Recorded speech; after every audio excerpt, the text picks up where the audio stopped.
Big boss 11 ಮೊದಲ nomination lawyer ಗರಂ. ಬಹು ನಿರೀಕ್ಷಿತ ಬಿಗ್ ಬಾಸ್ ಕನ್ನಡದ 11ನೇ ಸೀಸನ್ ಭಾನುವಾರ ಸೆಪ್ಟೆಂಬರ್ 29ರಂದು ಅದ್ದೂರಿಯಾಗಿ ಪ್ರಾರಂಭವಾಯಿತು. ಅಷ್ಟೇ ಅಲ್ಲದೆ ಬಿಗ್ ಬಾಸ್ ಮನೆಯಲ್ಲಿ ಸ್ವರ್ಗ ಹಾಗೂ ನರಕ ಎಂದು 2 ಭಾಗಗಳನ್ನಾಗಿ ವಿಂಗಡಣೆ ಮಾಡಲಾಗಿದೆ. ಮೊದಲ ದಿನ ಪ್ರದರ್ಶನವು ಸ್ವರ್ಗ ಮತ್ತು ನರಕ ಮನೆಯ ನಿವಾಸಿಗಳ ನಡುವೆ ಭಾರೀ ಮಾತಿನ ಯುದ್ಧಕ್ಕೆ ಸಾಕ್ಷಿಯಾಯಿತು. ಇದು ನಾಮಿನೇಷನ್ ಪ್ರಕ್ರಿಯೆಯ ಮೇಲೂ ಪರಿಣಾಮ ಬೀರಿದೆ. ಇದೇ ರೀತಿಯ ಎಲ್ಲ ಮಾಹಿತಿಗೆ ನಮ್ಮ ಚಾನೆಲ್ ಅನ್ನು ಸಬ್ಸ್ಕ್ರೈಬ್ ಮಾಡಿ. ಮೊದಲ ದಿನ ನರಕ ಮತ್ತು ಸ್ವರ್ಗದ ಮನೆಗಳ ನಿವಾಸಿಗಳ ನಡುವೆ ಭಾರೀ ಜಗಳ ನಡೆಯಿತು. ಮನೆ ಕೆಲಸಗಳನ್ನು ಬೇರೆಡೆಗೆ ತಿರುಗಿಸುವ ತಂತ್ರ ಫಲಿಸಿದ ನಂತರ ಚೈತ್ರ ಕುಂದಾಪುರ ಆಕರ್ಷಣೆಯ ಕೇಂದ್ರ ಬಿಂದುವಾದರು.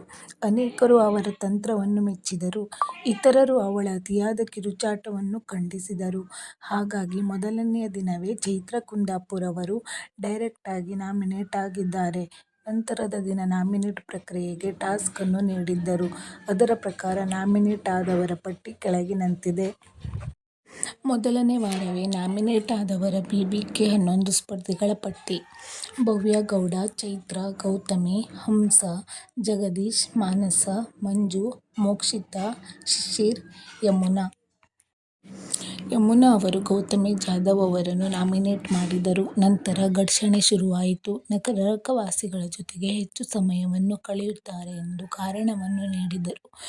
ಈ ಮಾತಿನಿಂದಾಗಿ ಗೌತಮಿಯ ಪರ ವಹಿಸಿಕೊಂಡು ಬಂದ ಶಿಶಿರ್ಗೆ ಕೂಡ ಯಮುನಾ ಗಟ್ಟಿಯಾಗಿ ಮಾತನಾಡಿದರು.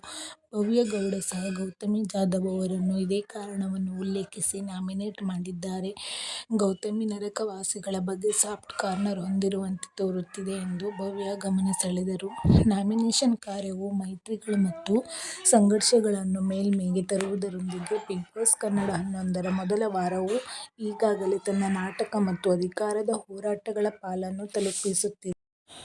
ಬಿಗ್ ಬಾಸ್ ಕನ್ನಡ 11 ನಾಮಿನೇಷನ್ಗಳನ್ನು ಘೋಷಿಸಿದ ನಂತರ ಬಿಗ್ ಬಾಸ್ ಜಿಯೋ ಸಿನಿಮಾನಲ್ಲಿ BBK 11 ವೋಟಿಂಗ್ ಲೈನ್ಗಳನ್ನು ತೆರೆಯುತ್ತದೆ. ವಾರಾಂತ್ಯದ ಸಂಚಿಕೆಯಲ್ಲಿ ವೀಕ್ಷಕರು ತಮ್ಮ ನೆಚ್ಚಿನ ಸ್ಪರ್ಧಿಗಳಿಗೆ ಮತ ಹಾಕಲು ಮತ್ತು ಎಲಿಮಿನೇಷನ್ನಿಂದ ಅವರನ್ನು ರಕ್ಷಿಸಲು ಸಾಧ್ಯವಾಗುತ್ತದೆ. ನಿಮ್ಮ ಫೇವರಿಟ್ ಕಂಟೆಸ್ಟೆಂಟ್ ಯಾರೆಂದು ಕಮೆಂಟ್ ಮಾಡಿ ತಿಳಿಸಿ ಹಾಗೂ ನಮ್ಮ ಚಾನೆಲ್ಗೆ ಸಬ್ಸ್ಕ್ರೈಬ್ ಆಗಿ. Thanks for watching.